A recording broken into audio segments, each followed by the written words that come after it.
Assalamualaikum, kembali lagi di pelajaran IPS bersama Bu Asma.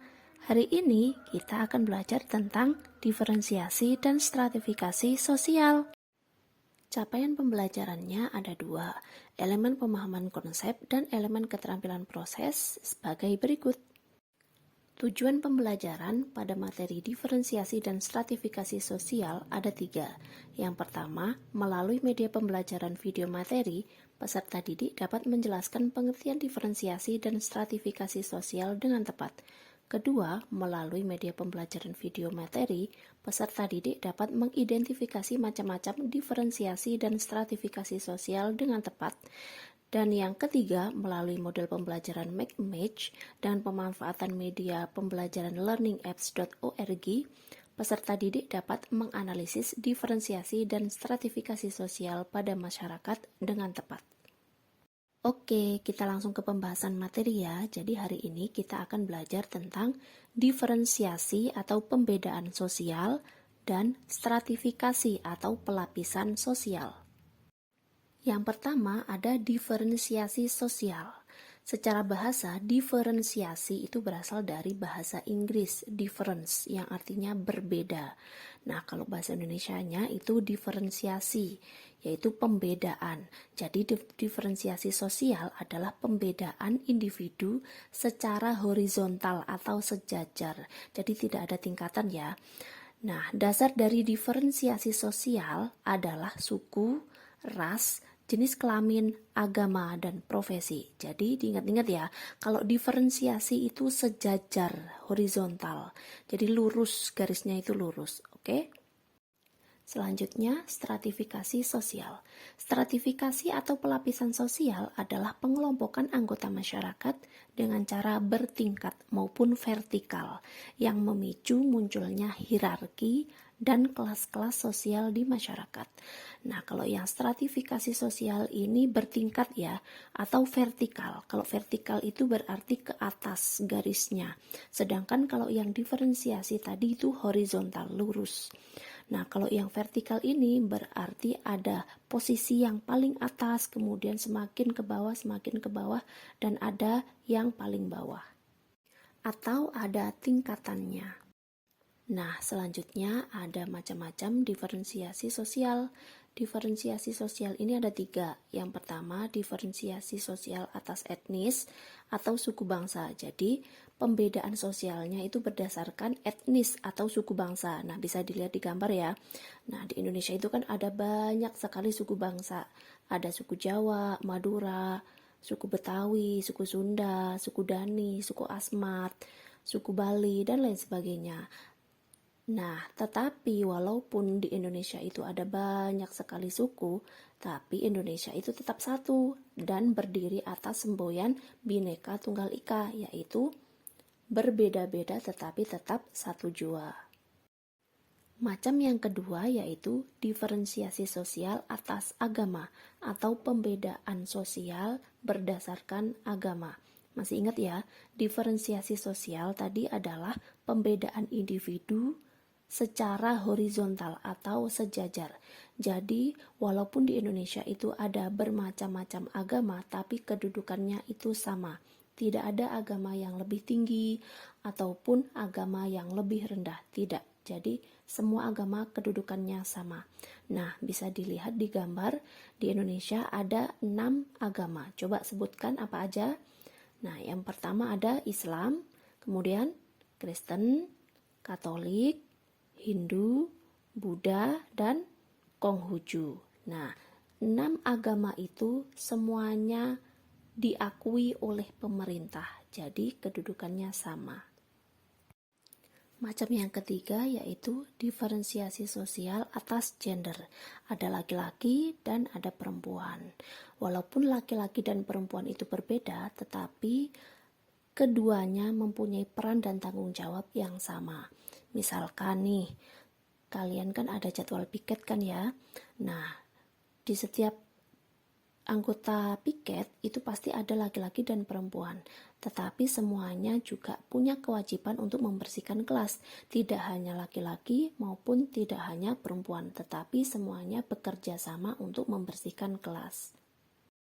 Jenis atau dasar pembentuk stratifikasi sosial itu ada 7.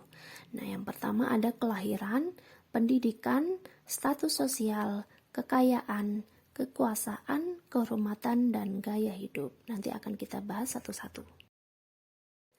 Yang pertama ada stratifikasi sosial berdasarkan kelahiran ataupun keturunan. Ini masih berhubungan dengan materi sebelumnya, yaitu tentang status sosial. Masih ingat? Status sosial ascribe, yaitu kita tidak bisa memilih mau dilahirkan sebagai anaknya raja maupun anaknya sultan. Nah, dalam stratifikasi kelahiran ini, biasanya dalam kerajaan itu ada tingkatannya. Raja, kemudian ada bawahannya sampai ada abdi dalam.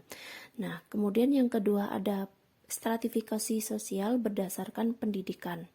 Ini yang paling atas bisa dilihat di gambar, itu ada lulusan perguruan tinggi.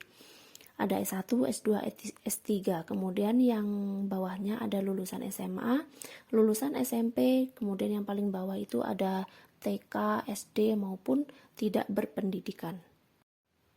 Stratifikasi sosial yang ketiga itu berdasarkan status sosial. Nah, kalau yang status sosial ini tergantung tempat di mana kita berada. Contohnya bisa dilihat di gambar, itu contohnya kalian sendiri ya. Kalau di sekolah itu kan ada yang jadi ketua kelas, ada yang jadi OSIS mungkin. Kalau nanti kelas 9, kelas 8, 9 itu kan ada yang jadi ketua OSIS, wakil, dan lain sebagainya. Itu kalau di sekolah. Kemudian kalau di rumah, kalian itu sebagai anak. Nah, kalau anak itu kan di bawah ya. Kalau yang atas itu kan paling atas ada kepala keluarga, ada ayah, ibu, baru anak. Nah, itu namanya status sosial. Selanjutnya, stratifikasi sosial berdasarkan kekayaan. Kalau yang kekayaan ini berarti kalau yang punya harta yang banyak, nanti dia kedudukannya ada di tinggi, kemudian menengah, dan yang paling bawah. Nah, selanjutnya ada stratifikasi sosial itu berdasarkan kekuasaan. Itu contohnya bisa dilihat ada gambarnya Pak Jokowi. Pak Jokowi itu kan kedudukannya sebagai presiden. Bawahnya presiden ada wakil presiden, bawahnya wakil presiden ada menteri-menteri. Bawahnya menteri nanti di setiap daerah ada gubernur, kemudian bawahnya lagi wali kota, bupati, bawahnya lagi ada camat, terus bawahnya lagi ada lurah, kemudian ada RT, RW. Nah, kalau contoh yang paling kecilnya itu ada struktur kelas. Nah, struktur kelas itu kan paling atas ada wali kelas, bawahnya ketua kelas, wakil ketua kelas, selanjutnya ada sekretaris, bendahara, baru anggota kelas. Nah, itu contoh dari stratifikasi sosial yang berdasarkan kekuasaan. Selanjutnya yang keenam, ini ada stratifikasi sosial berdasarkan kehormatan. Nah, ada di lingkup paling kecil nih ya, contohnya di lingkungan masyarakat itu kan ada Pak RT maupun ada Moden biasanya yang dihormati, orang-orang yang dihormati, ataupun ada yang lingkungannya masih ada sesepuhnya. Nah, pokoknya orang-orang yang dihormati. Nah, itu kan ada stratifikasinya. Jadi ada orang yang dihormati, ada orang yang menjadi rakyat biasa. Selanjutnya ini ada stratifikasi sosial berdasarkan gaya hidup.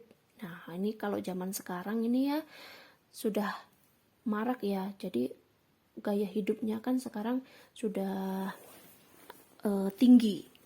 Ada yang kalau pakai iPhone itu dia dianggapnya kedudukannya tinggi, wah HP-nya iPhone.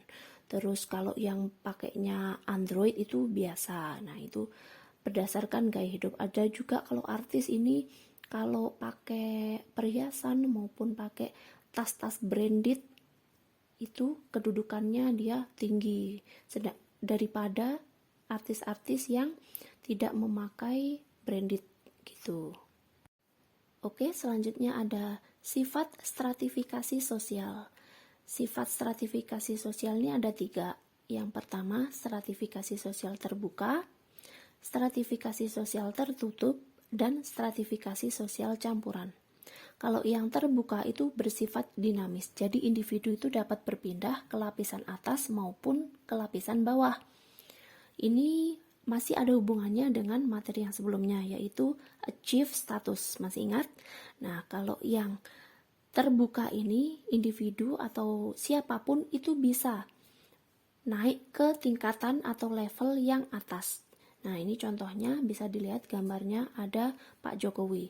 Jadi Pak Jokowi dulu itu berasal dari keluarga yang kurang mampu.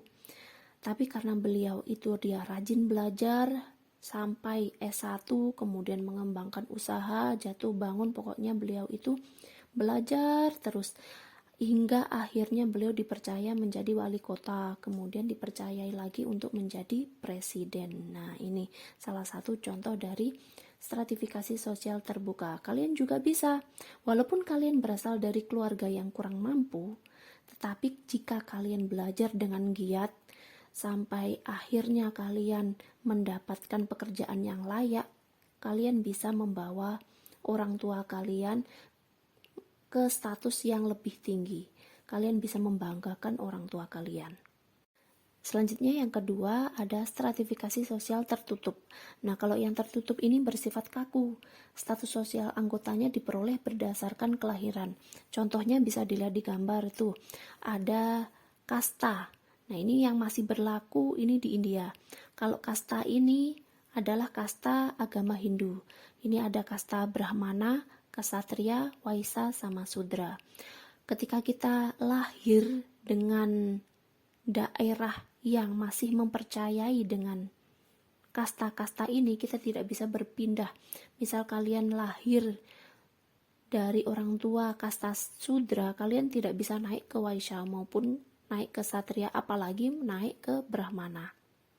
Selanjutnya yang ketiga ada stratifikasi sosial campuran.